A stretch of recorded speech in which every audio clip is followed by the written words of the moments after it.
from the Geborbosep and surrounds Namibia. Quite an abstract to photograph, this one, just to get the angles right. So here we have almost the TV tower effect of the quartz.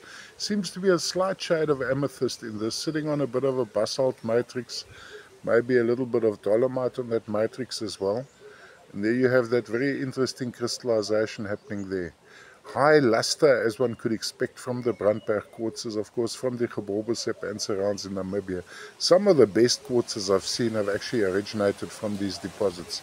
Quite magnificent. Not a super large piece. It is a miniature, but a very bright, lustrous piece. So a lot of character in this. And have a look at the interesting secondary crystallization on these faces.